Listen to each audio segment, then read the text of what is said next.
আসসালামু আলাইকুম সুপ্রিয় দর্শক, স্ক্রিনে যে ড্রেসিং টেবিলটি দেখতে পারতেছেন এটা কিন্তু সম্পূর্ণ একটি পুরনো ড্রেসিং টেবিল। তো এটা গ্লেজ করার আগে কি করবেন যদি আপনার ড্রেসিং টেবিলে কালো দাগ না থাকে, চলুন দেখাই।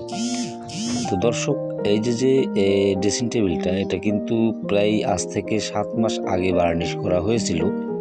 তো এটা সেইভাবে আর কি কালো হয় নাই, কিন্তু একটু পুরনো হয়ে গেছে এবং কালারটি ডিসকালার হয়ে গিয়েছে, যার ফলে আমরা এটাকে গ্লেজ করব একদম নতুন লুকে। এবং অনেকেই আছেন যারা আমাদেরকে কোশ্চেন করেন, তাদের জন্য এই ভিডিওটি বানালাম। হাতের দিকে লক্ষ্য করে দেখুন, স্ক্রিনের দিকে দেখুন যে সিরিজ পেপার যেটা দিয়ে আমরা ডলে যাচ্ছি, এটা কিন্তু পুরনো একটি সিরিজ পেপার এবং এটার কিন্তু অতিরিক্ত ধার নেই। হ্যাঁ, এই ধার না থাকা কাগজ দিয়ে কিন্তু আমরা এটাকে হালকা করে মানে ফিনিশিং ডলাটা দিয়ে নিচ্ছি। এতে করে ধুলো ময়লা যদি থাকে সেটা কিন্তু উঠে যাবে, আর যদি আপনার ফার্নিচারে কোনো রকম ধার থাকে সেটাও কিন্তু লেভেল হবে এবং নেট ফিনিশিংয়ের মতো হয়ে যাবে। তো এইভাবে আপনি একটি মরা সিরিজ পেপার দিয়ে ডলে ঘষে নেবেন। তো গ্লেজ করার আগে এই ডলাটা দিয়ে পরিষ্কার করে নিয়ে এখন আমরা এই গ্লেজটি তৈরি করব অল্প সহজেই। এটা বিশেষ করে নতুন যারা, তাদের জন্য খুবই উপকৃত হবে। এটার দাম মাত্র 100 টাকা। তো এটা আমরা প্রথমত খুলে নিলাম এবং এটা মিনি কৌটা, এটা আপনি চাইলে যে কোনো হার্ডওয়্যারের দোকানে পেয়ে যাবেন। তো এই যে দেখুন, এটা কিন্তু প্রচুর পরিমাণে ঘন থাকে। তো আমরা পাত্রতে নিয়ে নিচ্ছি। এটার সঙ্গে আমরা যে মেডিসিনটি মিলাবো সেটা হচ্ছে কিছুটা পেট্রোল মিলাবো। তো বন্ধুরা, এই পেট্রোলটা মিলালে কি হয়? এই পেট্রোলটা মিলালে একটু পাতলা হয় এবং তরল হয়। এতে করে নতুনদের জন্য গ্লেজ করতে খুবই সুবিধা হয়। এটার কিন্তু গ্লেজটা আয়নার মতো হয় এবং একদমই ঝকঝকা। হাতে একটি মার্কিন কাপড় রাখবেন, এটা দিয়ে একটু ভালোভাবে নাড়িয়ে নেবেন, ঠিক আছে? তখন একটু তরল হবে।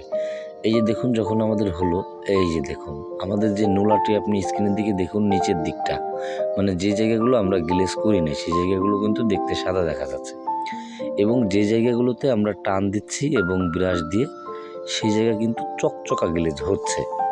তো বন্ধুরা, এভাবেই আপনি চাইলে করতে পারবেন অতি সহজেই, ঠিক আছে? এই যে দেখুন, তো এই নোলাটি আমরা এখন এই যে উপরের দিকগুলো আমরা কিন্তু গ্লেজ করেছি এবং এই সাইডগুলো গ্লেজ করেছি। এটা অতি সহজেই আপনিও করতে পারবেন। আর একটা বিষয় হচ্ছে, যদি আপনার পুরনো ফার্নিচারে অতিরিক্ত কালো দাগ হয়ে যায়, তিলক পড়ে যায়, সেই ক্ষেত্রে আপনার অন্যভাবে বার্নিশ করতে হবে, ঠিক আছে? সেটার ভিডিও যদি চান তাহলে অবশ্যই আমাদেরকে কমেন্ট করবেন, সেটা আমরা তৈরি করব। এবং আপনি স্ক্রিনের দিকে দেখুন, এই ফার্নিচারটি মানে ড্রেসিং টেবিলটি, হ্যাঁ, এটা গ্লাস খুলে রাখা হয়েছিল এবং এটা প্রায় 6 মাস আগে এটাকে পালিশ করে গ্লেজ করে রেখে দেওয়া হয়েছিল, কিন্তু এটা গ্লেজ একটা সময় নষ্ট হয়ে যায়। নিচের দিকটা আপনি ভালোভাবে দেখুন, উপরের দিকটা কি গ্লেজ দেখা যাচ্ছে, কিন্তু নিচের দিকটা কিন্তু ঘোলাইটে ভাব। তো এখন আমরা এই যখনই এইটা দিয়ে টান দিচ্ছি, আপনি ভালোভাবে লক্ষ্য করে দেখুন, এটা কিন্তু ন্যাচারালি আয়নার মতো গ্লেজ হচ্ছে। আপনি এখনও দেখুন, এই সাইডগুলো যেখানটা আমরা পোজ দেই নাই সেই জায়গাটা দেখতে কিন্তু মরা দেখা যাচ্ছে, তবে এটাই কিন্তু কোনো রকম মানে কালো দাগ হয়নি।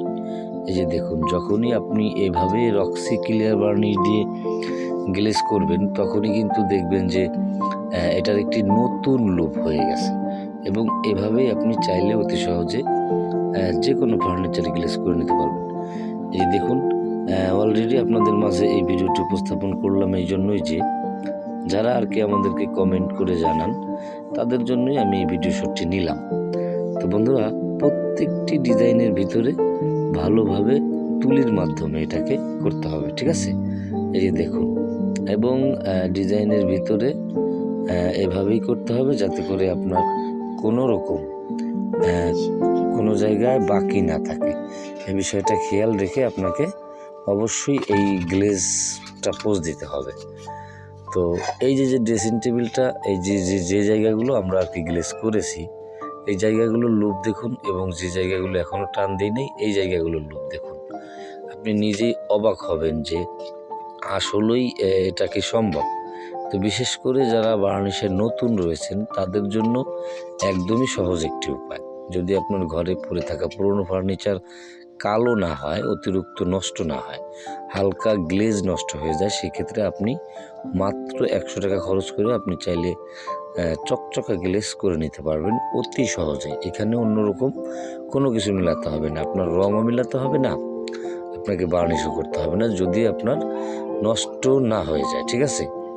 তো বন্ধুরা, মূলত যারা আর কি আমাদেরকে বারবার কমেন্ট করেন যে ভাই গ্লেজের মাল অতি সহজে কিভাবে করা যায় এবং শর্টের উপায়টা বলে দিন, এবং অনেকে আছেন যারা আর কি কারফা এবং থিনার সম্পর্কে জানতে চান। তো দেখুন ভাই, কারফা এবং এনচি থিনারের যে বিষয়টা সেটা হচ্ছে আলাদা। সেটা দিয়ে গ্লেজ করতে হলে সেটার সাবজেক্টটাই হচ্ছে আলাদা। সেটার যদি আপনার না জানা থাকে সেটার ভিন্ন ব্যাপারে। যে দেখুন, টপে যখন গ্লেজ দিচ্ছি সাইড থেকে টিনটাও পর্যন্ত দেখা যাচ্ছে কতটা ন্যাচারাল গ্লেজ হচ্ছে, আপনি নিজ চোখেই দেখলে বুঝতে পারবেন।